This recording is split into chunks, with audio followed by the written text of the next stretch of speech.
এখানে ছিল একটা সেলুন আর একটা ফাস্টফুডের দোকান, মানে খাবার দোকান, আর একটা হলো গিয়া ওই ইলেকট্রনিক দোকান।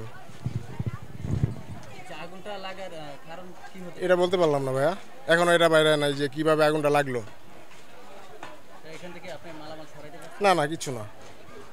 কেমন টাকার মালামাল? মাল তো ছিল মনে করেন আপনার আমার যে রুমে বা যে মালগুলো ছিল এভারেজ মনে করেন 17-18 লাখ টাকা হবে। হ্যাঁ হ্যাঁ হ্যাঁ, টোটাল। না না, কিচ্ছু না, শুধু খালি মানে আমি তো কাজে ছিলাম, মহিলারা বাসায় ছিল, খালি বাচ্চা কাচ্চা নিয়ে খালি বাইরে গেছে। না না, এরকম হয় না।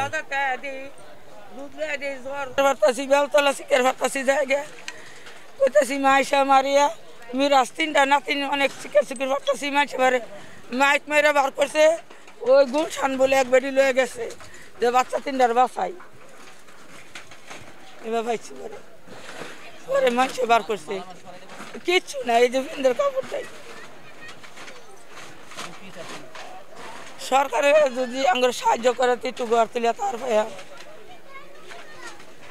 সরকারে যদি একটু সাহায্য করে তো আমরা একটু ঘর তুলে থাকলাম, কাজ কাম করলাম।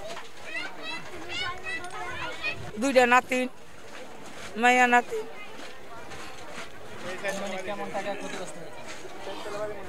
কাজ কাম করে ঘরটা তুলছিলাম, 7 লাখ টাকা খরচ হয়েছে। 3টা দোকান আছে, 3টা রুম আছে সামনে।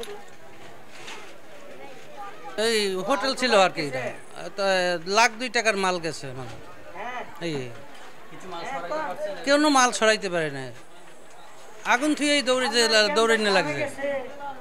এই না, কেউ কোনো ক্ষতি হয় না, কেউ কিছু হয় না, যান টানলাম, সবাই ভালো আছে। না, কেউ আহত হয় না। খাবার হোটেল, বরিশাল। পিছে আর আগুন লাগছে এটা জানি না, পরে আমারে ফোন দিছে, ফোন দিয়ে আমার পুতের বউ ছিল বাসায় একা, ও প্রেগনেন্ট 7 মাসের, ও কিছুই বের করতে পারেনি।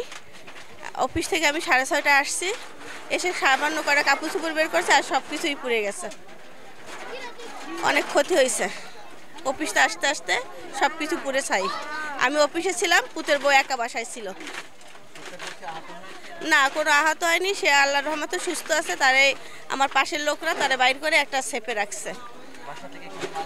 না, আমরা কোনো মালামাল বের করতে পারিনি, কোনো মালামাল সরাতে পারিনি, সব কিছুই পুড়ে গেছে। আমার 2টা রুমেই ফার্নিচার ভরা ছিল, সবই ফার্নিচার পুড়ছে। কি চাবো, সরকারের কাছে সাহায্য চাচ্ছি। হ্যাঁ হ্যাঁ, অনেক বাচ্চাদের পাওয়া যাচ্ছে না, অনেক লোক পাওয়া যাচ্ছে না। এখন এরা কোথায় আছে, কিভাবে আছে, আমি বলতে পারি না, এটা বলতে পারি না।